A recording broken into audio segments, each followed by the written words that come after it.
What's up, everybody? It is Wake Up Call with Dan Tortora, but it's for Florida in focus. And I'm so excited to be in the great state of FLA, the second home of Wake Up Call with Dan Tortora. You know that, and Mike knows this from back in the day when I was on ESPN 1080 The Team. I always ended the show with a segment called Florida in Focus. And since I left Florida, I have never taken my focus off of with my coverage of the Jacksonville Jaguars, UCF, USF, Miami, Florida State, the high schools down there, the Orlando Magic, and the Orlando City SC, and so on and so forth. So I'm very happy to be back in the Sunshine State. Mike and I are here together. You know that this entire week of Wake Up Call on the road, hashtag Wake Up Call OTR, Wake Up Call on the road, and Wake Up Call everywhere, has been featuring each day somebody that I truly respect from the state of Florida, somebody that's it's not only a show down in Florida, but one guest per day for the 5 days that we're down there. And so today, of course, Wednesday, February 24th, has to be taken up by my guy, Mike Sofka, because he's with me every Wednesday, typically from 10 a.m. to 11 a.m. Eastern time inside of the Fantasy Football Power Hour, brought to you by the Wildcat Sports Pub on 3680 Milton Avenue in Camillus. You can call them for curbside pickup, takeout, and delivery at 315-487-2222. So as we're down here in Florida, Florida in focus, I couldn't think of any other person that's going to take up my Wednesday. 5 people in the state of Florida, and I've chosen Florida Man to be my Wednesday guy. What is up, Mr. Sofka? We have missed you on video, and I got to tell you that I love my studio, but I want to live in your studio right now. You're looking good right now. Well, thank you, Dan. Enjoying the sunshine here, of course, and just trying to be all I can be in Florida, because I know there's people in other parts of the country. I mean, it's snowing in Texas. What is going on? But you know what? It's like in the 70s here, and I'm feeling fine. The sun is shining. Everything's good. Life's good. Well, the thing is you don't really need to have any type of mask covering. You could just flip your beard up and you're good to go. That's correct. I love it. So, you are, before we go anywhere, Mike, I am so excited that you are the jersey that you're wearing. My favorite player of all time in the NFL is Mr. Fred Taylor. And the crazy story is my mom got me teal, which has now been voted as the primary color in Jacksonville. She got me the teal jersey, that same one, of Fred Taylor with the full Jaguar on the arms. And she got it for a Christmas before it was on sale anywhere. And here's the irony. In order for her to get it to me, she had to pre-order it before it went on sale. And she got the jersey from Tennessee. So the Titans are the, big time rivals inside of the AFC South. And the only way my mom could get a Fred Taylor jersey before it went on sale was to go to Tennessee, which I thought was kind of cool. That's funny. That's awesome. That's a great story. So you got a Fred Taylor jersey as well. You're a Gator. Fred was a Gator, wore 21, my favorite number. Yep. Then he went on to play for Jacksonville. So obviously you've been a fan of Fred for a couple of reasons. Yeah, without a doubt. I've had the opportunity to meet and speak with Fred on more than one occasion, and he's always been nice. And he was a business guy. He went to work and went to business. And I always remember, I try to like all the teams. I try not to like one team, but Jacksonville's close and Tampa's close, so I will tag on when I have one brother has season tickets to the Jags, one brother has season tickets to the Bucks, so I take advantage of that when I can. Yeah. And I can remember back in the 90s, I think it was, when Fred, my brother and I think it was a Monday Night Football game. I think it was one of Dan Marino's last game. Maybe it was a playoff game even, Dan Marino's last game. And the very first play from scrimmage, Fred Taylor from the 20, 80 yards off tackle to the right, takes it to the house, and you could just see it on Dan Marino's face.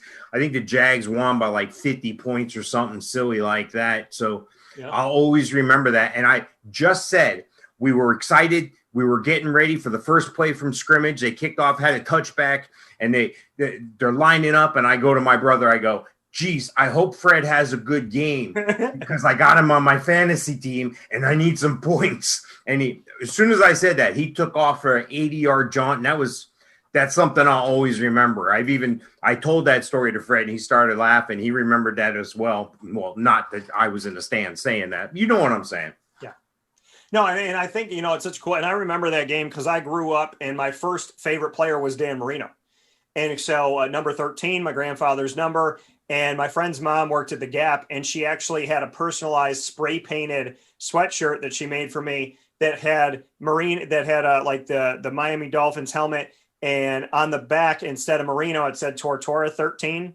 Wow. And I just remember that. And I love Dan Marino. So that was Dan's last game. And then Fred Taylor's doing his thing. And that game, if I remember watching it live, I didn't see it like you were in those seats. I saw it at home. But I believe Jacksonville won that game 62-7, which was right. Yeah. The last game that Dan Marino ever played in the NFL. So definitely. And I remember that touchdown because I'm sitting here going like, that's 80 something yards. And I saw him and like, I got so excited anytime Fred touched the ball, got a chance, got an opportunity.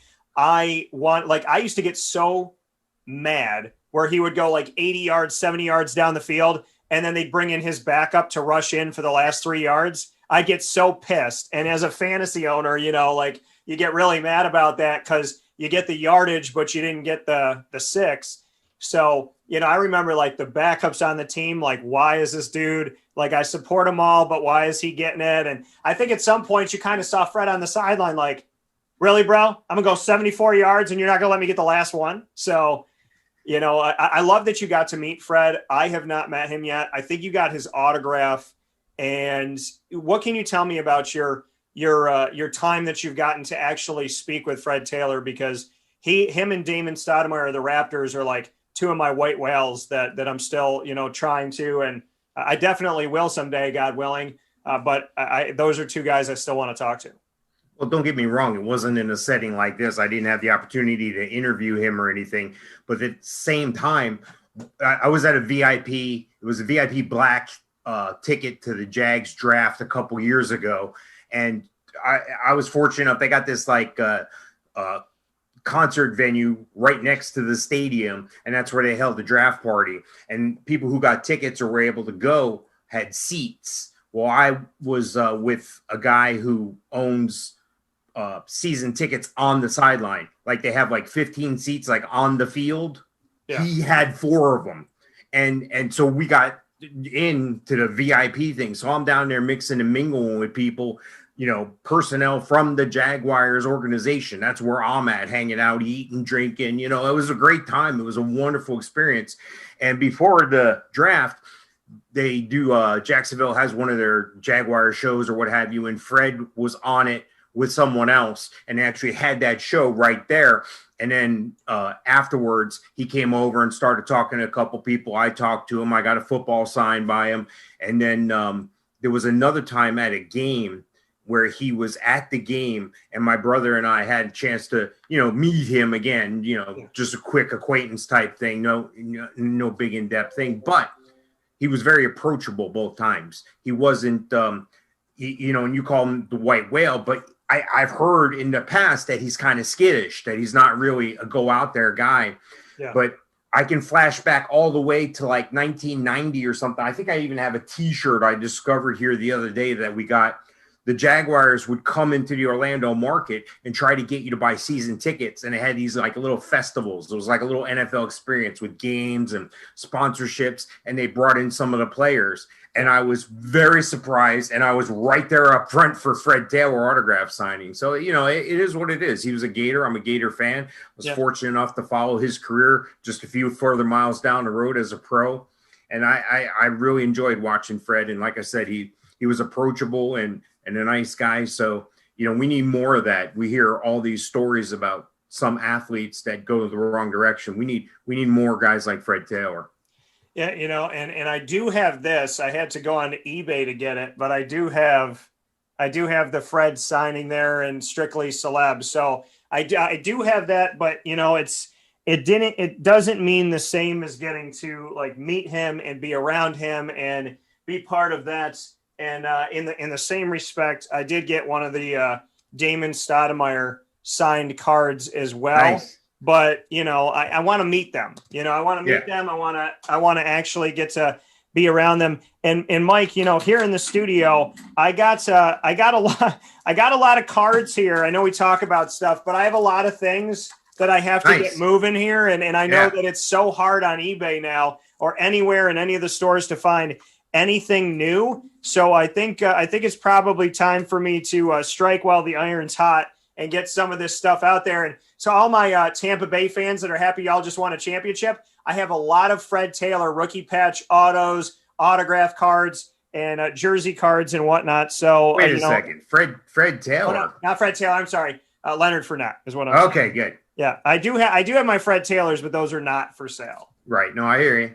But the Leonard Fournettes are here, and I definitely I just want to let the people know here that I have no problem throwing this on our video right now. Come get your Fournettes, Tampa. Let's do it. But yeah, I mean, I thought Leonard was going to be in Jacksonville for a bit. I thought he'd be the next franchise back. So you know, I put something into those cards and having that because I thought he would be there. And you know, as you know, Mike, in our coverage of the Floridian state, we know that Jacksonville has parted ways with almost every draft pick they've had. I think they're in a 6-year span. Every player that they had drafted was gone. And, you know, we've also seen the fact that Jadon Mickens, Blaine Gabbert, and Leonard Fournette all traveled down the coast of Florida and ended up winning a championship with Tampa Bay right after being in Jacksonville. Blaine, it's been a minute, but Jadon was there last year and Leonard was there last year. And they went from a team that was going nowhere to a team that went everywhere and made history this year. Yeah, well, you know, they had some bad looks. Fournette was one of them, going up into the stands and chasing, taking a swing at people. And then he and TJ Yeldon joking it up on the sideline. And, you know, that's not professional football player behavior. And a situation like that, with the way the league approaches running backs at this point, almost as a disposable commodity, not a long-term investment. Average NFL lifespan is 3 to 5 years, and running backs, it's closer to 3. So when you find the Alvin Kamaras, the people like that, you try to keep them happy. But, you know, conversely, they have to keep you happy. So that was the best thing, unfortunately, for Jacksonville, was to cut him loose. They couldn't get any value back from him, believe it or not. And then I don't know if he lobbied, the Bucs lobbied, what have you. He went down the road, and sure enough, he was able to do something and look pretty good down the stretch doing it. So hats off to him. Maybe that's what each party needed there in Jacksonville, was a fresh start. You know, give him the opportunity to regrow and regenerate his career, because, you know, he's a free agent again this year. Yeah. You know, he's on a 1-year deal. So, and I know that's what we're going to talk about today. And ironically, Jacksonville, the team we've been talking about, they have a top draft pick. They have another draft pick in the first round, and they have the most cap space. They can afford to sign just about anybody they want. Yeah. It can only go up from here. I think they got a lot of positive pieces there in Jacksonville. Yeah, you know, there's definitely a lot of great stuff. $74.9 million that they have in cap space, and the opportunity to, like you said, really sign whoever they want to. The discrepancy between them being number 1 in salary cap space to number 10 is about $50 million, just to show people how crazy it is from 1 to 10. And then there's still 22 teams after that. Well, look what they did. They unloaded Unique Ngakoue, and he's floating around the league now because he was wanting a giant contract. Jalen Ramsey was costing him an arm and a leg, and was going to continue to cost him an arm and a leg. Calais Campbell was on a fat contract. You know, it worked out for him to go somewhere else as well. So they've made some pretty good moves recently. So hats off to them. I don't see how they could get the draft wrong. And sorry for interrupting there, but, you know, it just speaks to where Jacksonville is going. I think there's nothing but up for Jacksonville right now. Yeah, you know, I think it's a great opportunity. $74.9 million, the number 1 overall pick, 2 picks in the first round, 2 picks in the second round, 1 pick in the third. You got 10 overall. There's a lot of value in Jacksonville. If anybody's going to be able to spin something around and build toward the future, maybe it's not going to show right off the bat, but, you know, you got to strike with this. And that's a problem with what's happened the last few years. And we saw Dave Campbell, who I like, go away from Jacksonville as the GM, and we saw Doug Marrone go away as the head coach.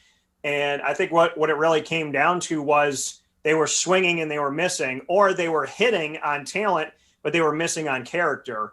And now it's time to move forward. It would be completely ironic in a crazy turn of events if Urban Meyer made a call to Leonard Fournette and said, okay, now that you won a championship, why don't you come back and be with us? I don't think it'll happen, but it would be a weird world if it did. Leonard Fournette, we said we're going to talk about free agents in the NFL by position. That's what this show is about. Florida in Focus today with Mike Sofka of Hall of Fame FantasyFootball.com. We're both in the Sunshine State. That's why this entire week is named the Florida in Focus series. And obviously our Winning Fantasy Football group is there for you on Facebook for free. All you have to do is type Winning Fantasy Football and find us there. Click join. So today we are zeroing in on the free agents. Just like you and I are free to move about the Sunshine State and enjoy the beautiful weather, some Disney, some of this and some of that, these free agents are looking around trying to find where they fit in. And I think we should go to running backs first, since we had the conversation about Leonard Fournette. Let's go there.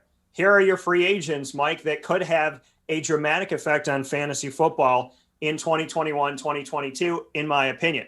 Kenyon Drake, Todd Gurley, Mark Ingram, Tevin Coleman, James White, Rex Burkhead, Mike Davis, Leonard Fournette, all the guys on this list. Adrian Peterson, Frank Gore, 115 years old apiece, yet they're still going at it strong. We have Lamar Miller, Devontae Booker, Ty Montgomery, Jamal Williams, Le'Veon Bell, Kalen Ballage, a lot of guys, Corey Clement, a lot of guys on this list, Josh Adams, that somebody like a Josh Adams hasn't really shown themselves yet. Aaron Jones is on this list as well out of Green Bay. Philip Lindsay's on the list. Darrell Williams of Kansas City. Mike Boone, who's filled in and done some good things here and there for Minnesota. He's out there as well. So Samaje Perrin is out there as well. And so there's so many different Marlon Mack. I think this is really Deontay Foreman. Some people forgot about him. Gus Edwards. James Conner, believe it or not, is an unrestricted free agent right now. So the door is kind of very open. Malcolm Brown, as they try to figure out which running back's going to fit with the Rams. We have the opportunity for a lot of shakeup in fantasy because these are all names that have done something at some point. You and I didn't think the Todd Gurley project was going to work in Atlanta. That's why he got a year, in my opinion, and it didn't work. And now, nothing ventured, nothing gained. I mean, they tried it, whatever, it doesn't work. Now you move on. So they ventured a little and they didn't gain anything and they weren't involved long-term. James Conner, I would imagine, would return. I'm imagining Aaron Jones would return. I'm imagining, that some of these guys will be staying put. Well, Leonard Fournette makes sense too. But, the Kenyon Drakes of the world, as we try to figure out Chase Edmonds and all that. And there's a lot of shakeup in this free agency that can either make a situation with the Rams, like without a Malcolm Brown, could make the situation good for Cam Akers and Darrell Henderson, or somebody else could come in and move that around. I mean, I just think it's a very interesting year because some guys that maybe dipped a little bit in fantasy because they were in a committee might move up, or they may move down, or they may stay the same depending on who comes in and out of town. Well, talking about the running backs, and we spoke of A.J. Dillon on our last show, yeah. And that, again, boosts the value of an A.J. Dillon because Aaron Jones is a free agent. And looking at where he is contract-wise, he's probably looking at like 4 years, $25 million. And I don't know that that's in the price range for the Green Bay Packers based on their current model here. I don't think they have the money here. I'm looking at the list here. I'm trying to find them. Hang on. Yeah, they're 26th on the list. They got they're like 13 million over the cap right now. So they're not going to be signing Aaron Jones, I would think. Now, there's ways that they make contracts different. They restructure them. It depends on, maybe they'll make that a new signing bonus, so it'll count against this year and not the following year. There's so many ways they can work things. So it's still possible. One of the places I think Aaron Jones could end up that would be very intriguing to me would be Miami. I think Miami's missing that premier running back. You look at who they have now, Myles Gaskin. Okay, Salvin Ahmed, okay, Matt Breida, okay, DeAndre Washington. You got a lot of names, but they're not big names, and that's a problem. You got the B level. You got the B rated list. You know, when in Hollywood or New York, that's the thing. Are you an A-list celebrity or a B-list? These are good guys, but they're B-list guys. They would welcome an Aaron Jones, who's only been like a top 10 running back the past couple years. So, you know, that would catapult A.J. Dillon up there. So, again, it's a ripple effect. If one guy leaves, everything changes around the league. Yeah, you know, and that's the thing is, you know, we look at some of these guys that, you know, I think – you know, I think the news of being a free agent right now is probably not the best news. And that would be Todd Gurley, Mark Ingram, maybe a Matt Breida, Carlos Hyde, that list, TJ Yeldon, Chris Thompson, Jerick McKinnon, Alfred Morris, Devontae Booker. You know, Mike, I feel like that's the list of guys that really I don't expect to be effective in fantasy moving forward. And, you know, the Frank Gores and the Adrian Petersons, you know, getting up in age and stuff like that. I don't anticipate that these are guys that are really happy they're here. That, like I said before, the Todd Gurley project didn't work. Mark Ingram, they don't really need him in Baltimore. Tevin Coleman wasn't the guy in Atlanta, and he hasn't stayed healthy enough. Carlos Hyde hasn't been able to stick anywhere he went. Matt Breida really didn't do anything. He was a relief guy in San Fran, and he hasn't caught on anywhere, and he tried to make it happen in Miami. I think Deion Lewis is on that list. Jerick McKinnon can't stay healthy. LaShawn McCoy seems to have, you know, be put in a position where he could be, you know, like a Frank Gore finishing things up. So there is a list of unrestricted free agents that I really don't anticipate to be the star guys anymore. And I think it's pretty interesting that list includes a Todd Gurley, who originally was the highest paid running back in the NFL and was considered to be the premier back.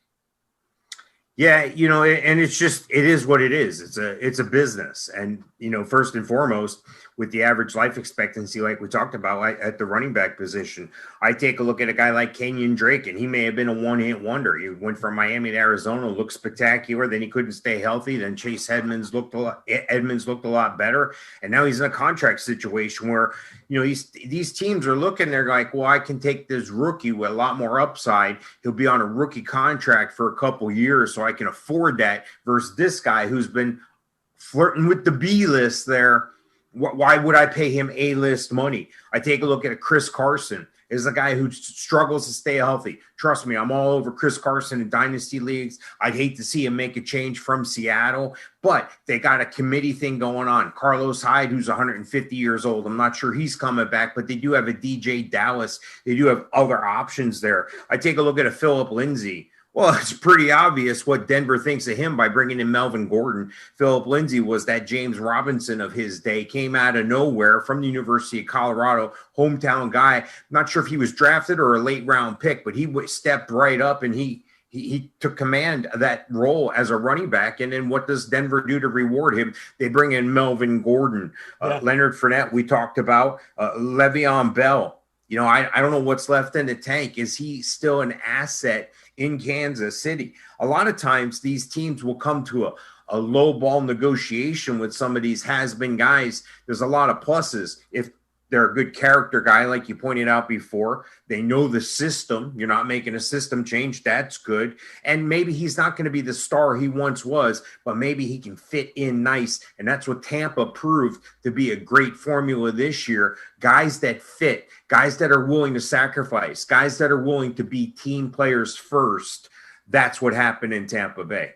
Yeah, you know, and I think that, you know, Tampa just kind of, that's why I would anticipate Leonard Fournette staying there.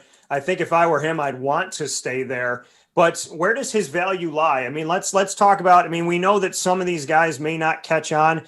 We know that Todd Gurley's and, you know, Mark Ingram might have a little bit. Tevin Coleman might have a little bit. But I don't anticipate Todd Gurley getting it done. I think Kenyon Drake could make sense in some places.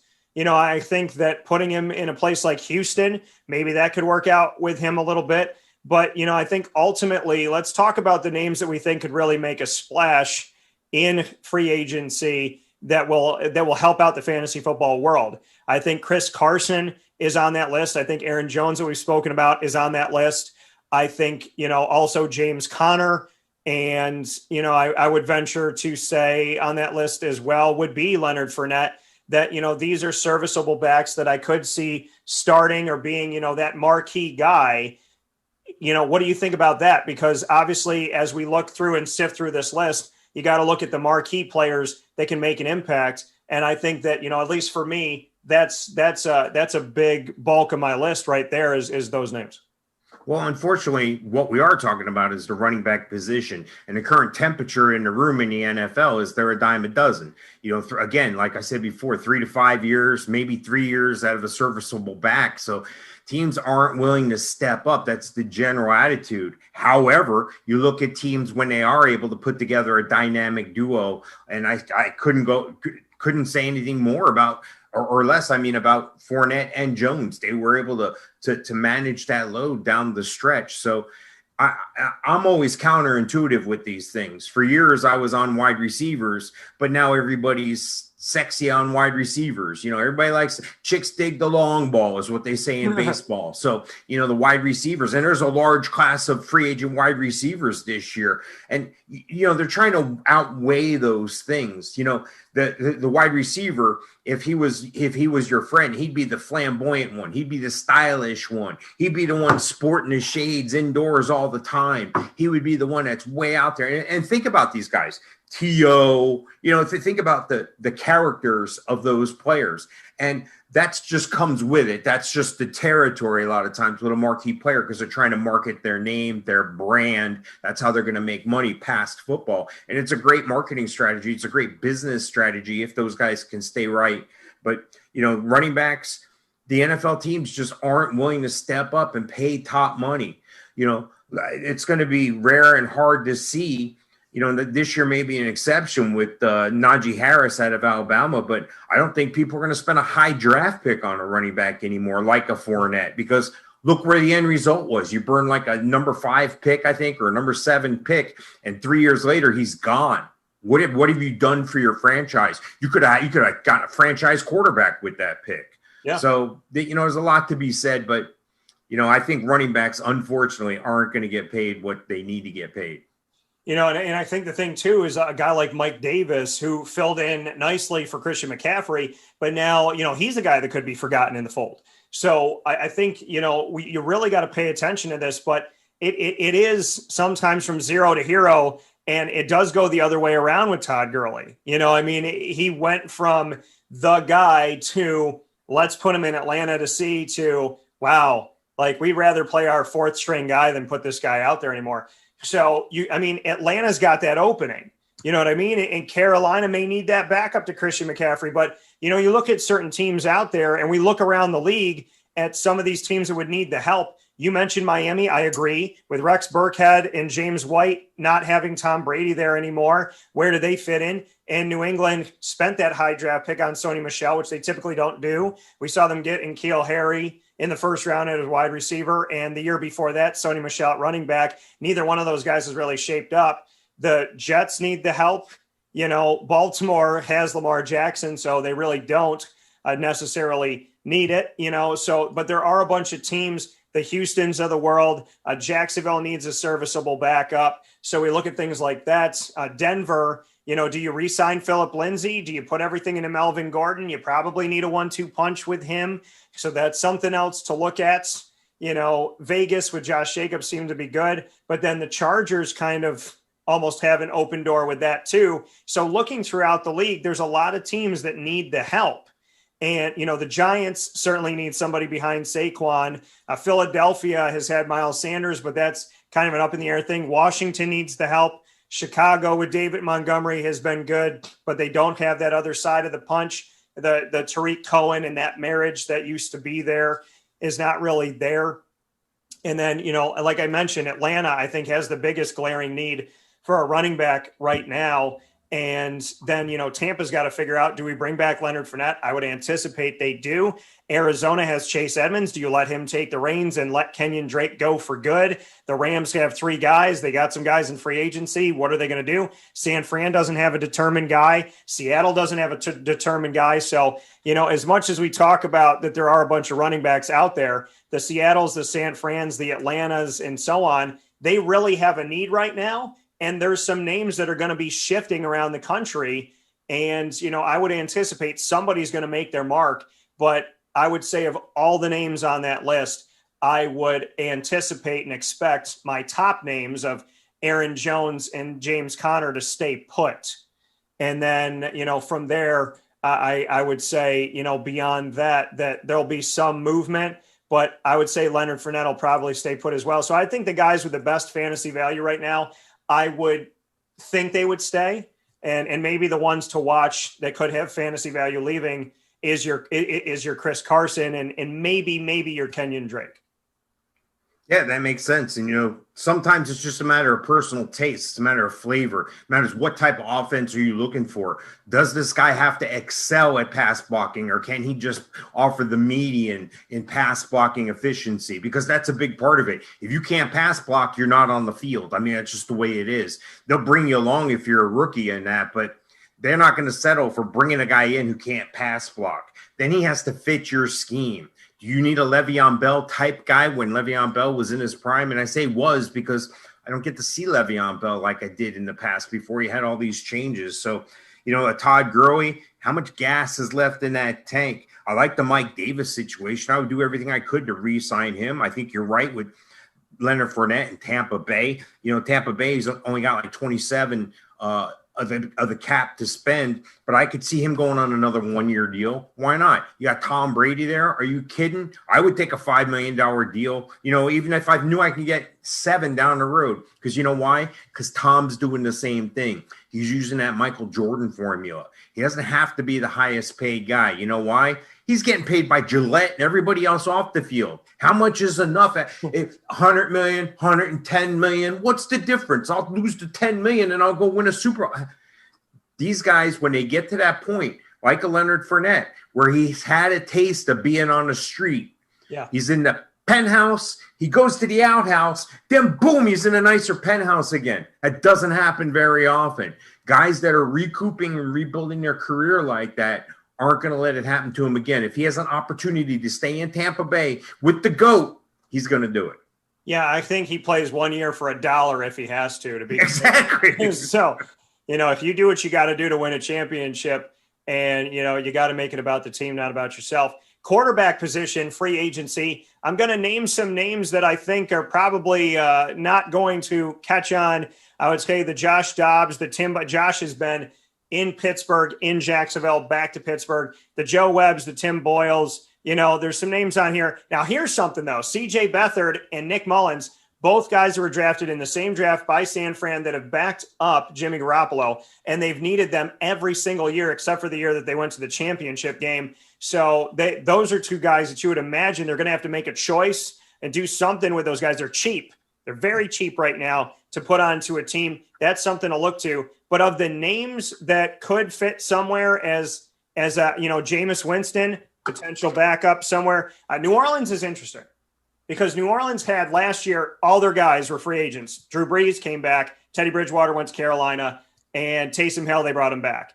And then, now you have Jameis Winston. And what do you do with Jameis Winston? Do you bring him back or not? Colt McCoy is still around in the NFL as well, believe it or not, folks. At the ripe age of 34, was with the Giants. But, your Andy Daltons, your Ryan Fitzpatrick's, your Mitch Trubisky's. Mitch is a guy young in the game, hasn't caught on. He wasn't the guy right off the bat in Chicago. Then he was the guy. Then he lost it. Then he got it back. Then he lost it. Then he got it back. It's been schizophrenia between him and Nick Foles, and none of it's worked out for the most part. The defense has kept them in it, and David Montgomery has obviously done a good job in fantasy. So in reality, he's getting yards and he's scoring. But I think the biggest names before we get to the big name, I think the names are, where does Andy Dalton land? Where does Tyrod Taylor, Ryan Fitzpatrick, Mitch Trubisky, Jacoby Brissett, and Cam Newton? Because the project did not work in New England. So let's talk about those names. Yeah, I think Cam Newton is an ideal fit in Washington for the Washington football team. They need a short stopover guy. They need a guy that can play, a guy that can have some swagger, a guy that's not afraid to call his own number. The guy can take command on the field, and I would think that would be a short stay. The New England thing didn't work out on a short stay, and that's the benefit of this situation for both the player and the team on these short-term deals like this, these stopgap approaches. They're like, well, we're We have just about everything else. We can't go out and get this marquee guy, but we can get Cam Newton. I like Cam Newton above most of the names you said, but of the names that you said, I think the most valuable signing would be a guy that could sign back with his own team. Is going to be one not many people are going to think about, and that's Ryan Fitzpatrick. And I think Ryan Fitzpatrick needs to stay in Miami to offer that tutelage to the new quarterback, Tua. What better to have, a 15-year vet, a Harvard guy, a guy that can chuck the ball, a guy who's been there and can beat, and he's willing to take that role. He knows he's not the guy. He knows Tua is the guy, and he's willing to accept that role at this point in his career. That's like having a tool for Tua in Tua's pocket that he can use anytime. There is nothing that can beat experience in the NFL. No matter what you do, what you say, it's different. You were at Alabama. You won national championships. You did the same in your whole career, high school, everything. Yeah. This is the NFL. It's a little bit different. It's good to have that confident voice next to you. And one more that I think is or two more that I think is interesting. Jameis Winston, I think he's going to stay in New Orleans. The reason why I think they're going to sign him in New Orleans again is that stopgap situation. Don't get me wrong. They're going to be in the play for some quarterbacks. There's going to be 10 to 15 quarterback changes at least in the NFL. So that's almost half the teams.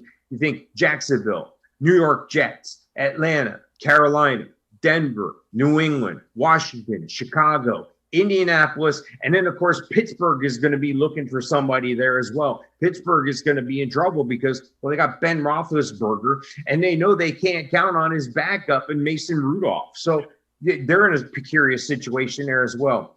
And one other interesting pick, I think Andy Dalton. Andy Dalton has a chance to be the guy again. It's not going to happen in Dallas. I think they're going to bring Dak back. But look at Andy Dalton going to Denver. Drew Lock got I would say, thrown into the situation. He reminds me a little bit about Jay Cutler. He has the swagger. He's just not delivering on the field. I like the attitude. I like the aggressiveness. I like the confidence. But don't go shooting 6 shooters when you're down by 2 scores and you're on a 4-11 team or whatever. Just go with the flow. He's a good quarterback. So maybe that Andy Dalton influence, maybe having him take a step back or give him a battle in camp, maybe that would do good for Drew Lock. Yeah, and I think because Denver makes so many mistakes at quarterback, and I covered Mitch when he was at Carolina, and I'm not trying to knock him. I think that Denver could be in a place to make the wrong decision, which would be to sign Mitch Trubisky. And I could see them doing it, and I don't agree with it. I don't think it would be good by any stretch of the imagination, but I could see them making that mistake.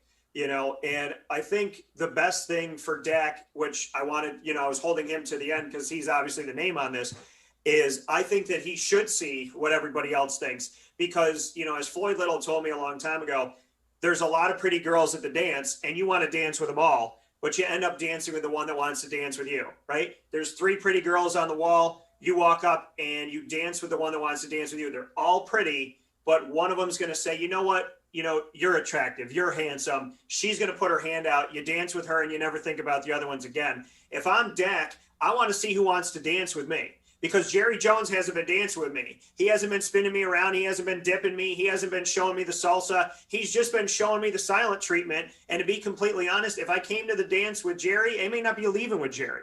So if I'm Dak Prescott, I'm going to really take the time because, Mike, you brought up the point that there are teams that are looking for quarterbacks.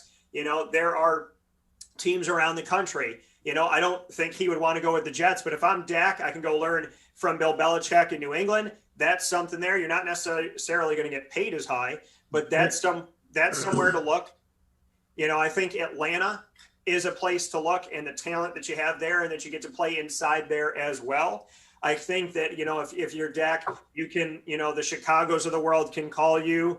The Washingtons of the world can call you. The Philadelphias of the world can call you. I don't know if you want to deal with the Jalen stuff right now, but there's that. If you're Dak, Denver has Cortland Sutton and Jerry Jeudy out there for you ready to go. They have Calvin Harmon as well. So there's a lot of great young talent that you could throw to in Denver and have a good old time out there. And so, there's a lot of teams that would make sense in Indianapolis as well if you're Dak Prescott. So if I'm Dak, I'm really going to take the time to hear what other people have to say, to venture to learn, and to really figure things out. I mean, there could be a crazy turn of a situation where Pittsburgh makes a play and says, you know what, we know Ben's on his way out, and we're going to bring Dak in, and we'll bring back James Conner, and we got these other people, we'll make it work.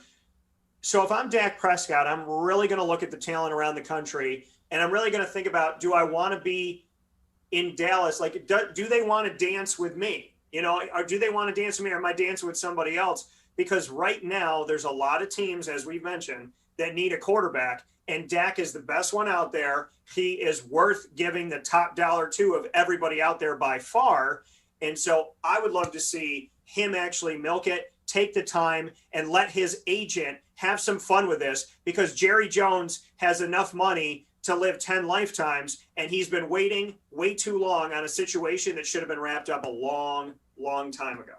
Yeah, Jerry's that guy who he stays in the Texas Hold'em round too long. Like, he'll keep running the bet up, and he's got like a pair of twos. And you're like, what are you doing? You know, he should have signed. This should have happened a while ago. I think they were gambling that Dak had caught lightning in a bottle. Look at the guys around him. Dak goes in the fourth round, right? Yeah. Look at other guys that went in the first round, the first and second picks, Jared Goff and Carson Wentz. One just got traded, and the other one's probably going to get traded or signed somewhere else. I mean, it is what it is. Look at the investment those teams made in guys. Now you take a look at the guys that we talked about that are available. I'd rather have a guy where I know what I'm getting from him. I'm going to draft a guy, and I'm going to continue to make those gambles. But for now, my business model is I need to take a proven commodity, because the only way to win in the NFL is if your quarterback's on a discount. If you got your quarterback like Dak, who's probably going to be on the franchise tag at $38 million this year, that's not a winning formula. You cannot overpay the quarterback. You need to look back to when Seattle made a Super Bowl run. They still had Russell Wilson on a short contract, a rookie contract. They were able to spend that money on the defense. They were able to spend that money elsewhere. The business model does not work, and Jerry stayed in the game too long. He should have folded and signed him long ago, but that's okay. He's going to deal with it, and they're going to deal with it, and Dallas will sign Dak on the franchise tag. Watch.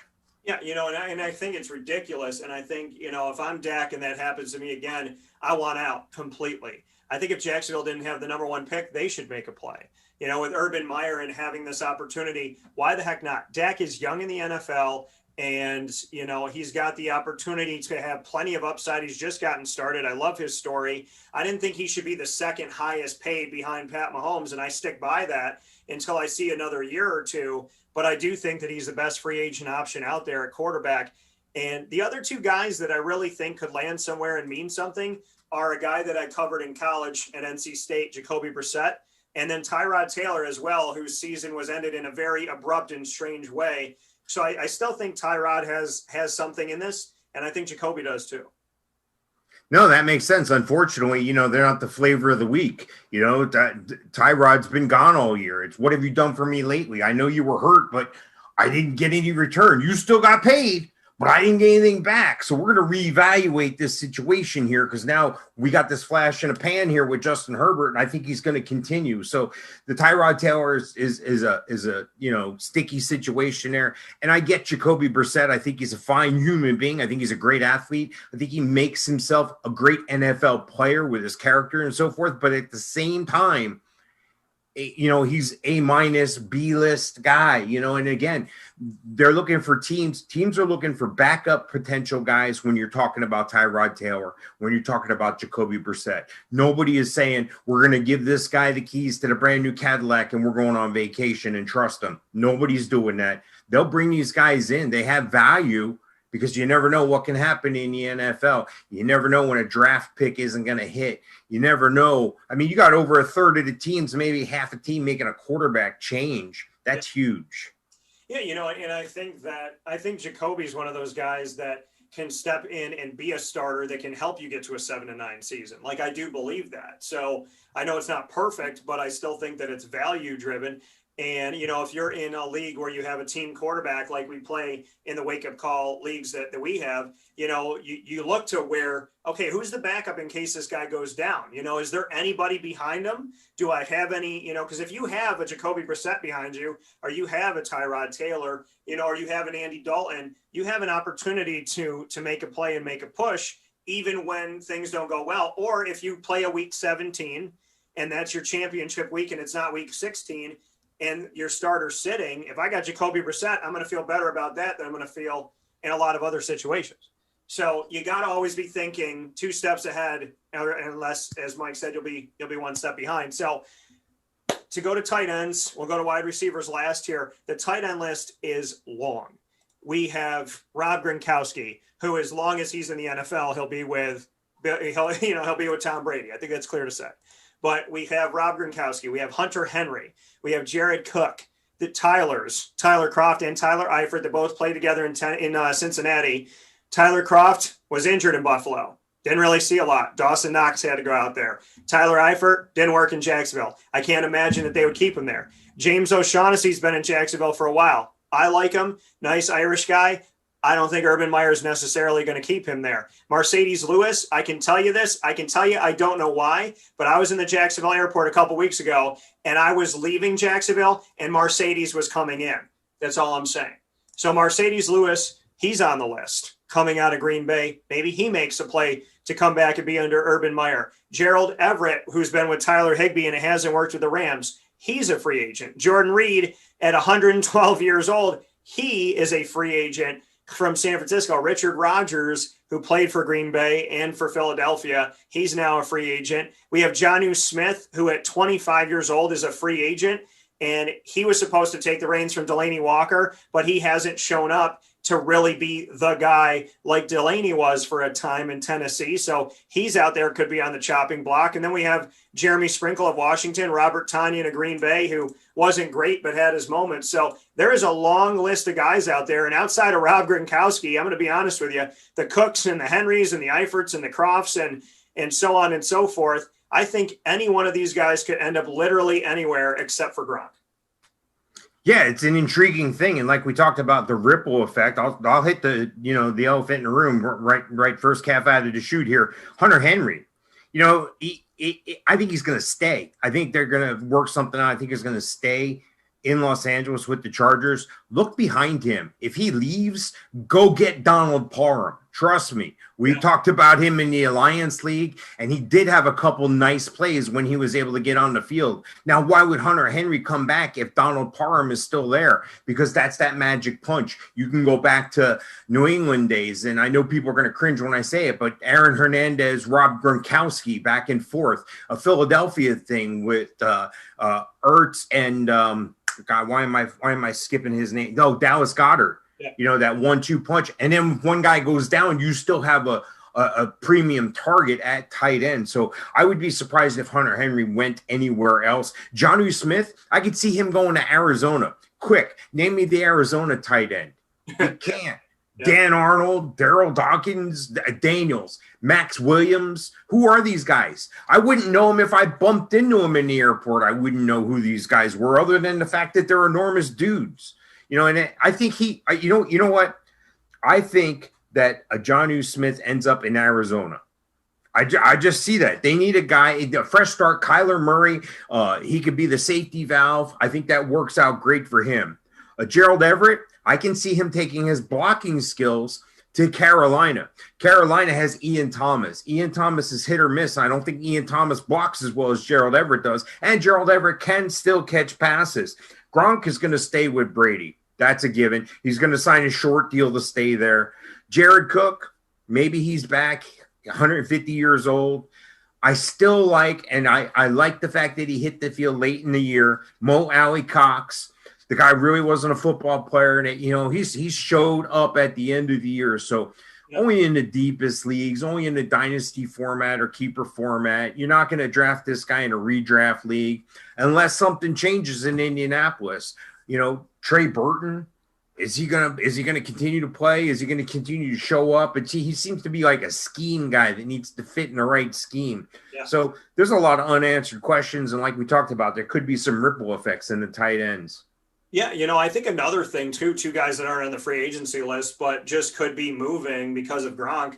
Either Cameron Brate or OJ Howard. I don't see Tampa keeping all three of them. So I think that we really. I do. You what? Oh, I do. I think it's a good problem to have. I think Tom Brady will step in and say, no, I want these guys. Tom Brady likes OJ Howard. And I know he likes Cameron Brate. Cameron Brate's a Harvard guy like Fitzpatrick. And then you take a look at Gronk. Gronk's not going anywhere. So, yeah, they'll carry all three of those guys. And I think it's interesting to see if they could do anything with that. If a Brate, but at some point, Brate and Howard, if not both, when Tom Brady does retire when he's 87 years old, I would imagine that those guys are going to move forward. But you look at Atlanta, and I told you I didn't like Hayden Hurst when he was in Baltimore. I had no desire to think anything of him in Atlanta. That didn't work. Austin Hooper didn't work leaving Atlanta after finally having a good season and some change. And he went to Cleveland and did nothing. David Njoku's not working there. So I would look for Cleveland to make a play for some of these guys too, to make the call to Hunter Henry, to make the call for Jonnu Smith. Atlanta has to make some of these calls, and they have to make a call on Matt Ryan's replacement because that's going to happen sooner than later. They don't have a running back. They don't have a future at quarterback. They have Calvin Ridley, but they're not going to have, Julio Jones forever. So I think Atlanta's really in this identity crisis of their offense, and you now have a time to do this. If I'm Hunter Henry, though, and I got Cleveland calling me, and I got the Chargers wanting me to stay, and I got Atlanta's not happening. That's a no for me. But for Cleveland, they really need to figure out where are we going with this right now, because there's guys that are out there that can be game changers at tight end. Are we going to leave them out and just keep trying in this situation? Jacksonville is primed for it, right? Jacksonville drafts a guy who really never sees the field. And, within the last couple of years, James O'Shaughnessy, they bring him in when they feel like it. There's other guys that they've literally pissed off because they call them in the 11th hour when they need a free agent. And so Jacksonville really has none of this. So I think, your Hunter Henrys, your Jonnu Smith. Listen, you played against Jonnu Smith for how many seasons now? And Delaney Walker. Call Tennessee. Say, listen, we need you to come over here, Jonnu. He's not going to cost a ton of money. He's a guy to look at. Mo Cox, like you said, he might be deep on stuff, but he's a guy to potentially look at, and nothing that Jacksonville has used at tight end has worked. So I think Jacksonville, Atlanta, Cleveland, these are the guys that need to be making the phone calls right now. And they really need to be seeing, with the free agents that are out there, your Hunter Henrys, your Mo Coxes, your Jeremy Sprinkles, your Robert Tonyans, guys that are just starting to come on a little bit, like those guys. Not a bad time to make a call. And for Jacksonville, just stop calling these guys that, are kind of, they've been around the block and it's just not working. Start calling some of these guys that are 2 to 3 years in, right outside of the rookie contract. Maybe they had an okay year where they were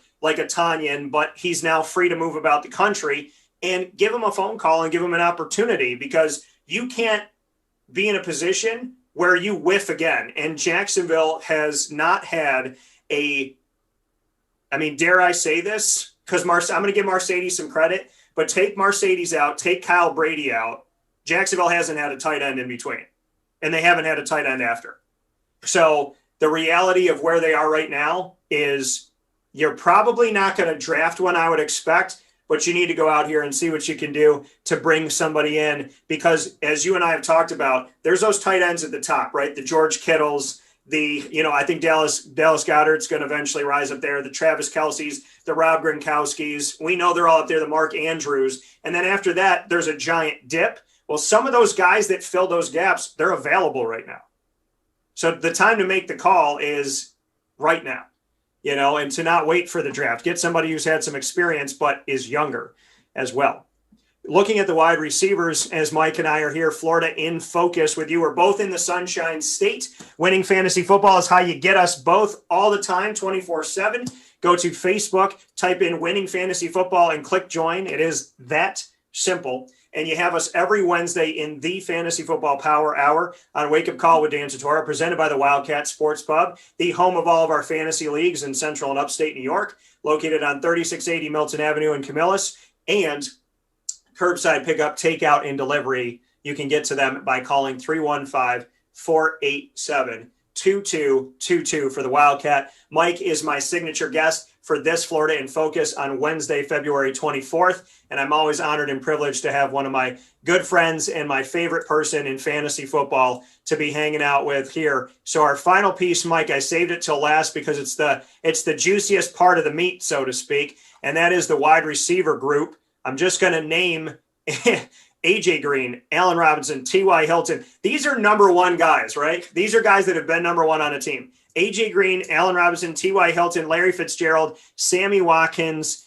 Marvin Jones at times has had to step in at number one. Willie Snead is also out there. Keelan Cole and D.D. Westbrook of Jacksonville are out there. Will Fuller, the fifth, when he's healthy, he's obviously bringing a lot. Chris Conley from Jacksonville, who's never been used right there.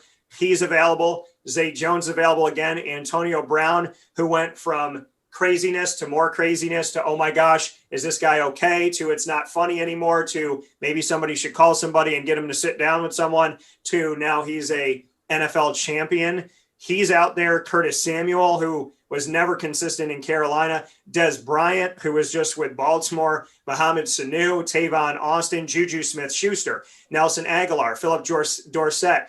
Every single year we say this name. Josh Gordon is out there as well. And Chris Godwin, Jadon Mickens, Kenny Galladay. I mentioned D.D. Westbrook, Josh Reynolds is there. Tim Patrick, who had to step in Denver, did some good things. There is a long, long list of available wide receivers. Greg Ward, who was a quarterback at Houston, who won the first AAC championship, and I still have that video of him kissing the trophy. There's a lot of guys out there, and there's guys on their last leg, Mike. Allen Robinson is on his second to last leg. AJ Green, T.Y. Hilton, Fitz, last leg. Sammy, maybe the last leg. Marvin Jones, maybe the last leg. Rashad Perriman, same situation. So, I mean, this is kind of an open field here. And Will Fuller, the fifth, if they don't bring him back, then Houston will have pissed off their quarterback, have no running back, and lost both of their main receivers. This is the sexiest group, the wide receivers like we talked about.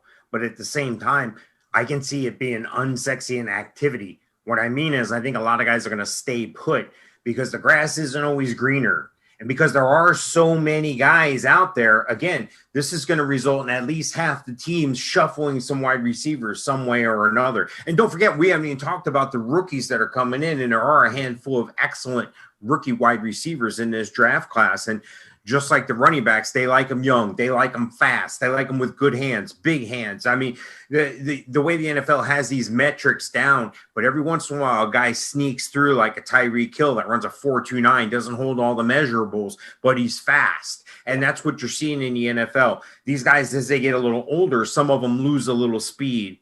But Des Bryant apparently doesn't. If you ask him, he was showing 40 times before he was signed at ridiculous rate. So I don't know if it was a 38-yard dash or a 40-yard dash, but he was doing good for his age. Look, I think Allen Robinson is going to stay put in Chicago. I think Chris Godwin would be a fool to leave. He just changed numbers for Tom Brady. So yeah. I would think he would stay. I think Kenny Galladay is going to stay. They got a refresh situation. They got some excellent draft picks as part of that Stafford trade. Goff, maybe that's what he needed, was a fresh start. So that's something to look at. Will Fuller, I think he's going to end up staying, but that depends on what they do with Deshaun Watson. Deshaun Watson wants out.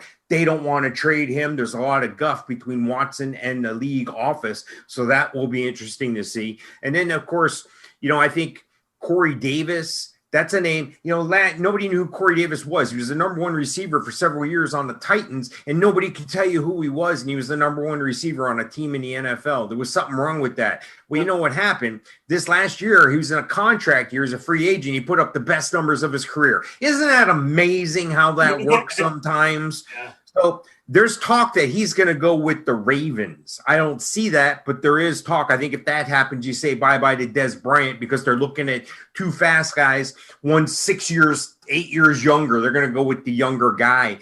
I think of Curtis Samuel, who had a pretty good year, had a horrible preseason last year, but that was COVID affected, I think, ended up blossoming. But he could end up with a team like the Giants, who were looking for another guy to fill a role, not necessarily be the number one guy, but to fill that role. And a couple guys, last but not least, T.Y. Hilton. I think his days are done in Indianapolis. I think they're moving on to younger models. They're in a rebuild. They got an excellent line there. There's talk that he may end up in Jacksonville, and I think that is a very interesting call. I like the wide receiver call in Jacksonville. I like the youth movement, but you take a guy like Chris Conley out of the situation. Now you bring the T.Y. Hilton. If I'm a Jag fan, I'm real excited about that. Marvin Jones, I think his days are done. There's talks that he may wind up with the Colts, which would be a good situation. He's not old. He's not young. He's somewhere as a tweener. But Juju Smith-Schuster, I talked about it on the last show. He's getting open tweets from DeAndre Hopkins asking him to come out to Arizona. And Juju was a guy who I don't think is comfortable being the number one target. He had AB there and he flourished as the number two. Well, yeah, if they're going to double cover somebody, they're going to double cover AB back in the day. Yeah. Now Juju's facing the number 2 to number 3 corner there. So there's some advantages. And if you bring that same advantage and put Juju in the slot, you put him on the field instead of Christian Kirk, or Larry Fitzgerald's probably gone now as well. He's a free agent, but at 155 years old, I don't see him lacing him up anymore. So there's some opportunity for some guys to move. Another opportunity for Juju Smith, by the way, would be the New York Jets. They're looking for somebody to fill a role. And they know the expectation wouldn't be for him to come in and be the number one guy, but act like a number one guy. Yeah, and I think, and you bring up a ton of great points. I think Juju is better off as a number 2. He needs to be on a team where he's not getting the best corner to cover him. He needs to be in a situation where there's another guy on the other side that can handle the business so he can get his. Like that guy can get 11, he can get 10. That guy can get, 13 touchdowns, he can get 12 or he can get 11. He needs to have that. I don't think Juju is a number one guy, so he does make sense to go to a place like Arizona. I think the Jets are in a great situation because, there's guys that may not be that expensive, right? Your Allen Robinsons, your Marvin Jones, your Corey Davises, your Willie Sneads, guys like that might not be that expensive. I think in Jacksonville's case, I think they will part ways with Chris Conley, which is sad because I said when I interviewed him in the locker room, I thought he had one of the best minds. The way that he spoke to me about ideas and nuances, I kind of said to him, like basically, why are you not the leader of this locker room? Like you should be the leader of this locker room. So, to me, I think Keelan Cole to let him go.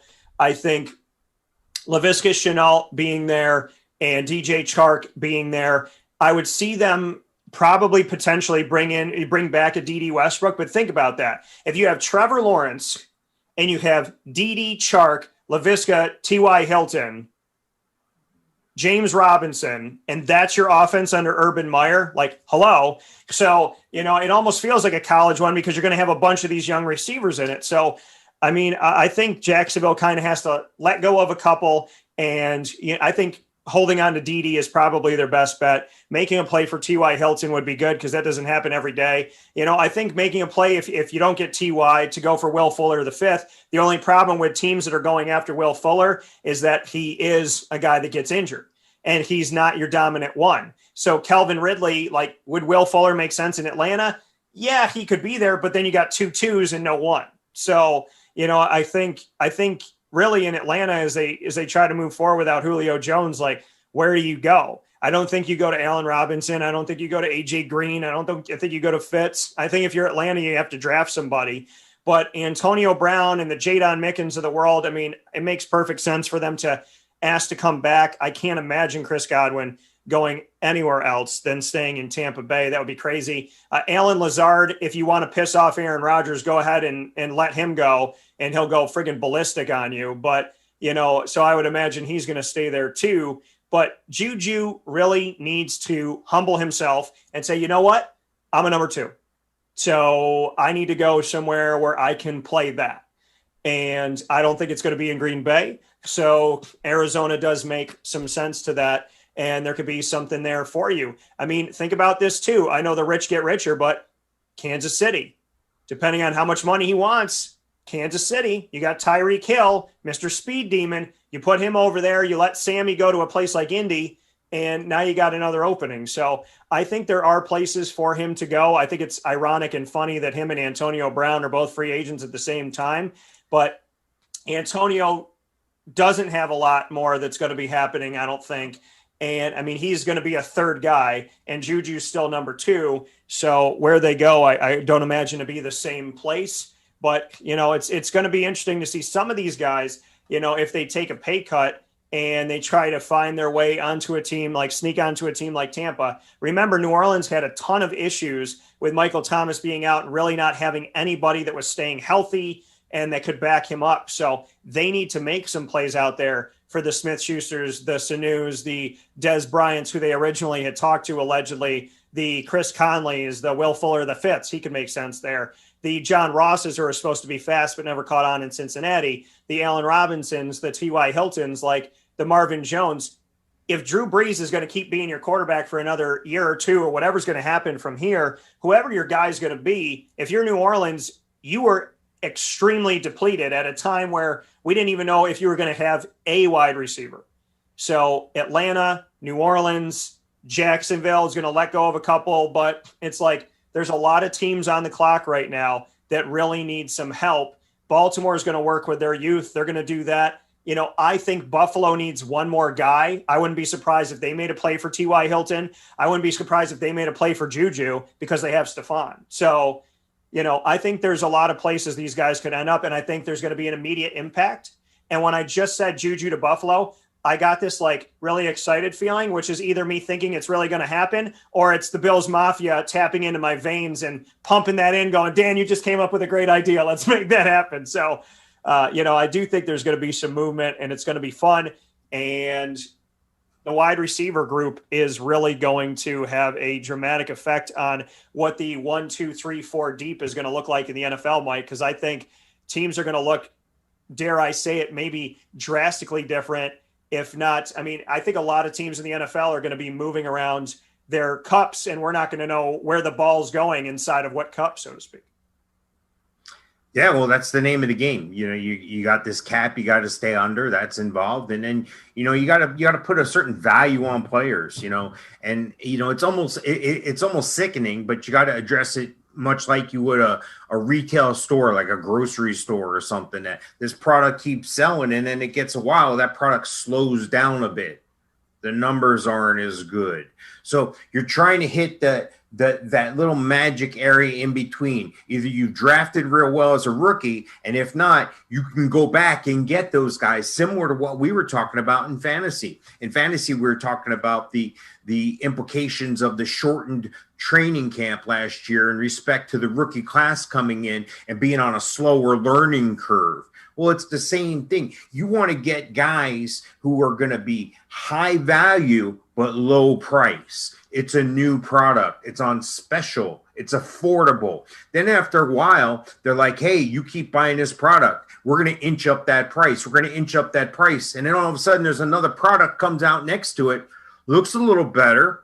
It's a little bit cheaper. Why wouldn't I go with this product next to it? Looks similar. Tastes similar, and I save money. I'm going with the new product. I'm not going to, it's the same thing. So you got to get those guys at a certain moment when they got a lot of upside and not a low floor. You want guys with low floors, high ceilings. You want guys that are going to be there for you in that 3 to 5 year window, because that's the average.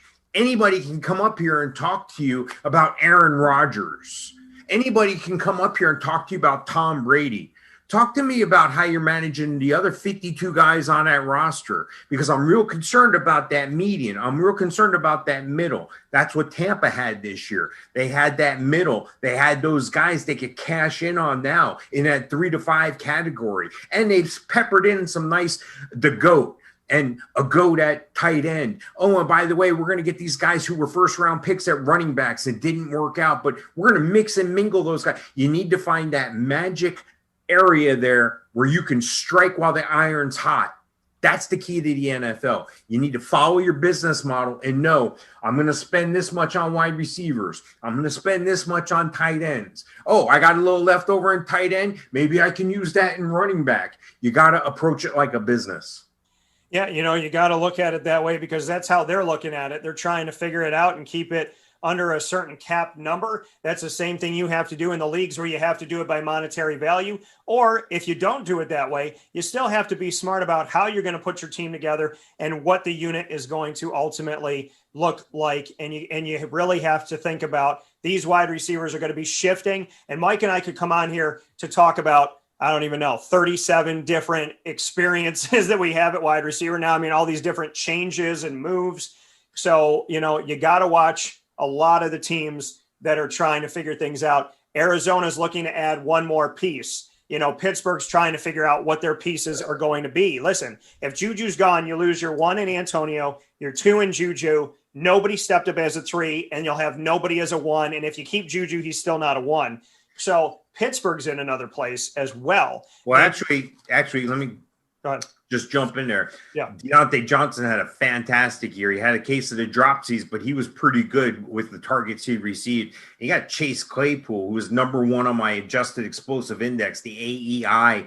So Pittsburgh has a habit of drafting the wide receiver position real well. They spend little money. The guy gets high value. They can't pay the guy anymore. They let him go. That's okay because they're confident in their draft prep. They got another one coming right behind them. That cheaper, more sexier product right next to him. They're going with the younger guy. Yeah, and usually there's somebody that steps up, like someone's on that upward trajectory already a couple of years in when the other guy comes in. Deontay and Chase and Claypool don't have that yet. So one of those guys would have to get up there quick, and then the other guy would have to follow. Oh, they will. They'll be fighting for it. You'll have a 1 and a 1A there. Watch. Well, and it would be good to see. I mean, James Washington has not caught on there. So it will be interesting to see how these teams shake out. And all I know is we have had a great conversation about the free agents affecting your fantasy, the quarterbacks.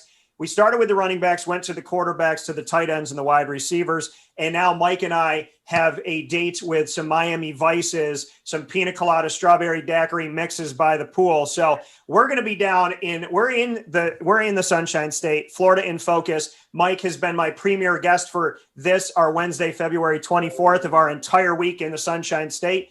Mike, I appreciate you.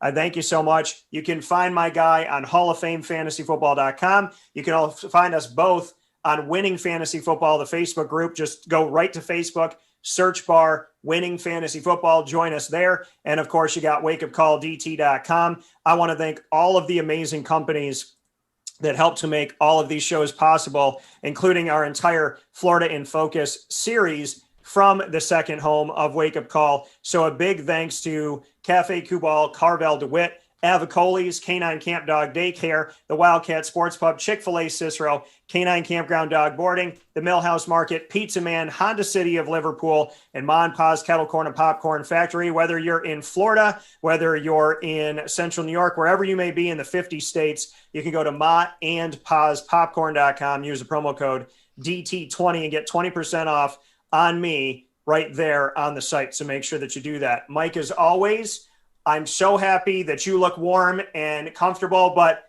I'm wearing the short sleeves too, and I'm wearing the right attire for Orlando and Lake Buena Vista. So with that being said, we'll bid you all adieu because Mike and I got a pool to catch. And as always, Sofka, I appreciate you so much.